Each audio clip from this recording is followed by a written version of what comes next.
Assalamualaikum warahmatullahi wabarakatuh. Salam guru hebat. Bapak Ibu sekalian, mohon izin pada kesempatan hari ini saya akan menyampaikan salah satu modul Merdeka Mengajar pada subtopik mengenali diri dan peran sebagai pendidik.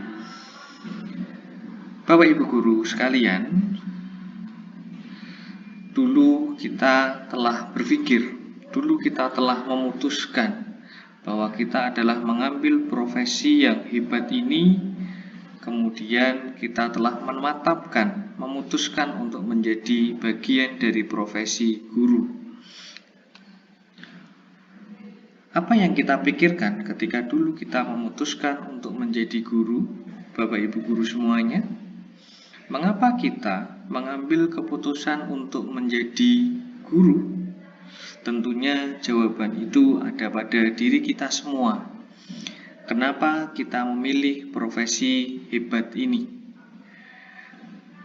Setiap pagi kita biasanya akan berjumpa dengan anak-anak hebat. Kita akan bertemu dengan berbagai sifat dan karakter anak-anak yang mana itu adalah menjadi suatu hal yang mungkin bisa menjadi penyemangat kita semua. Tentunya kita sebagai pendidik tidak cukup untuk berdiam saja dengan apa yang kita miliki. Tentu kita akan terus berkembang, berupaya untuk mengembangkan diri dalam rangka untuk menghadapi situasi dan kondisi perkembangan peserta didik kita. Sehingga mau tidak mau kita nantinya akan menjadi pribadi pembelajar. Bapak Ibu guru hebat, dengan demikian sebenarnya kita adalah menjadi bagian dari pembelajaran Merdeka Belajar, karena sesungguhnya kita sudah mulai menjadi manusia merdeka. Dengan kita terus untuk belajar, menambah kapasitas kita, menambah kemampuan kita, dengan demikian otomatis kita akan mengajarkan kepada peserta didik atau anak didik kita menjadi generasi hebat, generasi manusia yang merdeka. Menurut Ki Hajar Dewantoro, manusia merdeka adalah manusia yang hidupnya bersandar pada kekuatan diri, baik lahir maupun batin, tidak bergantung dengan orang lain. Artinya kita sebagai pendidik, sebagai guru, hendaknya memiliki kemampuan untuk menjadi manusia merdeka, yang mana kita terus belajar, terus mengembangkan diri, sehingga kita mampu untuk membuat peserta didik atau anak-anak kita menjadi manusia yang bersandar pada kekuatan dirinya secara lahir dan batin, dan tidak bergantung dengan orang lain. Bapak Ibu guru, dunia saat ini sudah sangat berbeda. Mungkin cara belajar kita dulu dengan belajar anak-anak saat ini sudah berbeda. Anak-anak saat ini, murid-murid saat ini sudah sangat mudah untuk mengakses informasi, sangat mudah untuk mengakses teknologi. Bahkan hanya dengan menggunakan gawainya, anak-anak bisa mencari pengetahuan yang mana tidak harus melalui kita sebagai pendidik. Sehingga anak-anak kita akan lebih cepat untuk mencari informasi. Tetapi kita sebagai pendidik, kita sebagai guru hendaknya menjadi bagian penting yang turut membantu untuk terus belajar, sehingga mampu untuk mengimbangi apa yang dilakukan anak dalam mengakses ilmu pengetahuan. Apa yang perlu kita selaraskan agar menjadi pendidik yang relevan dengan konteks zaman? Nah, itulah adalah tantangan kita yang terus kita perlu kembangkan. Bahwa tentunya manusia anak-anak kita yang setelah mengakses informasi secara mudah tersebut, tentunya mereka perlu pendampingan oleh kita. Dan tentunya tetap butuh pendidik dari kita sebagai pendidik, Bapak Ibu guru semuanya. Pendidikan itu hanya dapat menuntun tumbuh dan hidupnya kekuatan kodrat yang ada pada anak-anak, agar dapat memperbaiki lakunya, bukan dasarnya hidup dan tumbuhnya kekuatan kodrat anak.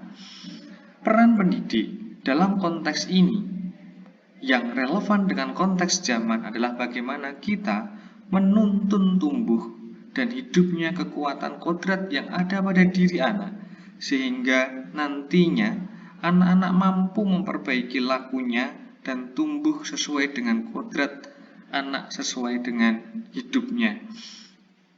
Sebenarnya apa sih peran sebagai guru? Bapak Ibu guru semua, tentunya kita setiap pagi berangkat, semangat apa yang mewadahi kita? Apa yang menyebabkan kita semangat untuk belajar ke sekolah, untuk mengajar ke sekolah? Apakah karena semangat oleh hadirnya anak-anak pagi? Apakah kita semangat karena menyediakan berbagai informasi konsep pembelajaran yang menarik? Atau dengan semangat ingin bertemu dengan anak-anak hebat?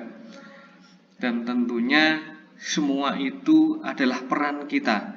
Bagaimana kita mengemas pembelajaran itu menjadi menarik? Karena sesungguhnya pendidikan dan pengajaran itu merupakan usaha, persiapan dan persediaan untuk segala kepentingan hidup manusia, baik dalam hidup bermasyarakat maupun hidup berbudaya dalam arti yang seluas-luasnya. Ini adalah pendapat dari Ki Hajar Dewantara. Jadi kita sebagai pendidik hendaknya adalah mengusahakan kepada anak-anak didik kita untuk mempersiapkan diri untuk kepentingan hidupnya kelak dalam kehidupan bermasyarakat pada zamannya nanti, sehingga mendidik anak sama halnya mendidik rakyat, sehingga apa yang kita pelajari dahulu mencerminkan apa yang ada pada kehidupan kita saat ini, kehidupan masyarakat saat ini. Apa yang kita akan ajarkan pada kesempatan hari ini tentunya akan menjadi sebuah gambaran masyarakat pada masanya anak-anak kelak. Untuk itu, Bapak Ibu guru hebat, mari kita semangat untuk mewujudkan, untuk bersemangat dalam rangka untuk mengelola anak sebaik-baiknya sehingga dia tumbuh menjadi pribadi yang sesuai dengan kodratnya. Bapak Ibu sekalian, Bapak Ibu guru hebat, sebenarnya kita ingin menjadi guru yang seperti apa? Dahulu kita coba review kepada diri kita waktu dalam bangku sekolah. Ketika kita menjadi seorang peserta didik, sosok guru seperti apa yang menyenangkan dulu waktu sekolah? Mengapa kok dia menyenangkan? Itu adalah coba kita review pada diri kita. Adakah sosok guru yang suka memberi nasihat dan masih kita ingat terus sampai saat ini? Coba kita refleksikan Bapak Ibu sekalian. Soal ada guru yang selalu bertutur kata lembut, suka mendengarkan kita berpendapat, memberi kesempatan kita untuk beraktualisasi diri, dan seterusnya. Adakah sosok guru yang memberikan hal tersebut yang masih kita ingat? Tentunya masing-masing dari Bapak Ibu guru tentunya punya salah satu dari Bapak Ibu guru, atau mungkin banyak sekali Bapak Ibu guru yang menjadi bagian dari suksesnya Bapak Ibu sekalian. Adakah sosok guru yang tidak menyenangkan saat kita di sekolah? Waktu kita sekolah, adakah kita yang guru yang kurang menyenangkan sehingga kita tidak nyaman ketika mengikuti proses pembelajaran? Tentunya ini adalah hal yang coba kita flashback, kita review ulang ketika kita masih masa sekolah dahulu. Bapak Ibu guru hebat, saat ini kita telah menjadi pendidik, kita telah menjadi guru, kita telah menjadi bagian dari proses pendidikan tersebut. Coba kita lupakan yang tadi kaitannya dengan masa lalu. Tentunya kita ada berbagai pengalaman, ada berbagai cerita, ada berbagai kesempatan yang kita pernah lakukan, sehingga kita pernah merasakan bagaimana Bapak Ibu guru kita yang dulu itu seperti apa mengajarkan. Kita ambil positifnya, kita coba refleksikan pada diri kita. Apakah ingin menjadi sosok guru yang membuat murid selalu tertarik untuk belajar? Coba kita review kembali. Apakah kita bisa menjadi sosok guru yang membuat murid selalu tertarik untuk belajar pada kita? Apakah kita ingin menjadi sosok guru yang terus membekali untuk terus belajar sepanjang hayat? Siap untuk hidup pada zamannya? Apakah kita sudah menjadi sosok guru yang pernah kita kagumi? Apakah sosok yang menyiapkan murid-murid kita menjadi sosok yang siap pada hidup pada zamannya? Tentunya semua ini adalah bagian dari proses yang akan kita alami. Dengan coba kita review pada diri kita. Kita review, kita perbaiki diri kita dalam rangka untuk melaksanakan pendidikan. Dalam rangka kita untuk melaksanakan upaya untuk memajukan kaitannya dengan budi pekerti, pikiran, tumbuh anak, dan tentunya dalam rangka kesempurnaan hidup dan keselarasan, bahagia untuk anak-anak semuanya. Seperti halnya yang disampaikan Ki Hajar Dewantoro, pendidikan adalah daya upaya untuk memajukan bertumbuhnya budi pekerti, kekuatan batin, karakter, pikiran kaitannya dengan intelektual, dan tubuh anak dalam rangka kesempurnaan hidup dan keselarasan dengan dunianya. Bapak Ibu guru hebat, tentunya kita bagian dari melaksanakan mendidik, bagian melaksanakan kegiatan pengajaran. Sistem pendidikan di Indonesia tak lepas dari proses pendidikan kolonial pada zaman penjajahan Belanda, yang mana dahulu kita hanya bekerja pada proses perintah dan punishment. Bapak Ibu guru, pada saat kita zaman pendidikan, zaman kita di bangku sekolah, banyak sekali kita dilakukan seperti adanya ada perintah dan punishment.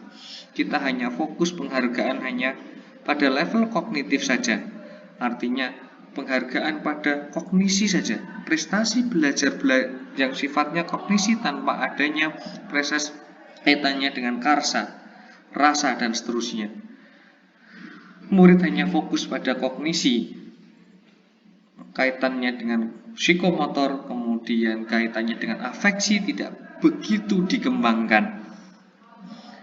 Bapak Ibu hebat semuanya, tentunya kita adalah bangsa Timur, yang mana menurut Ki Hajar Dewantoro, pendidikan yang sesuai adalah bangsa kita, untuk bangsa kita adalah dengan humanis, kerakyatan, dan tentunya adalah kebangsaan, yang saat ini diamanahkan oleh Ki Hajar Dewantoro dengan sistem amongnya. Ki Hajar Dewantoro telah berpikir lebih jauh, bahkan tidak jauh lebih pada masanya waktu itu. Beliau mencoba merintis sebuah pembelajaran yang pas untuk bangsa Indonesia, yaitu yang humanis, kerakyatan, dan kebangsaan. Yang ini yang nantinya kita akan pakai untuk pembelajaran Merdeka Belajar. Sistem Among. Sistem Among itu adalah metode sistem Among, suatu metode yang tidak menghendaki paksa-paksaan seperti zaman kolonial, melainkan memberi tuntunan bagi hidup anak-anak agar dapat berkembang dengan subur, selamat, baik lahir maupun batin. Tentunya kita masih selalu ingat bahwa Ki Hajar Dewantoro menyampaikan bahwa ing ngarsa sung tulodo, ing madya mangun karsa tutpuri handayani.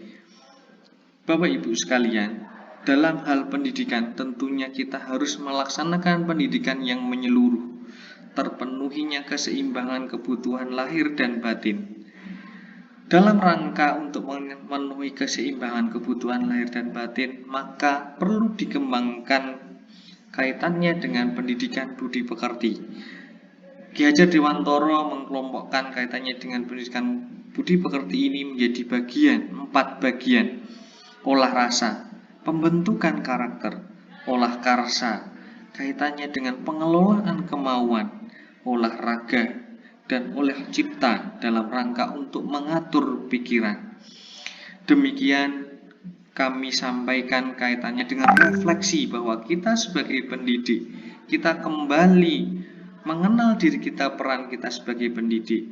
Semoga Bapak Ibu yang menjadi guru-guru hebat, tentunya mari kita semangat kembali dalam rangka untuk mewujudkan cita-cita bangsa, mewujudkan merdeka belajar kepada anak-anak kita.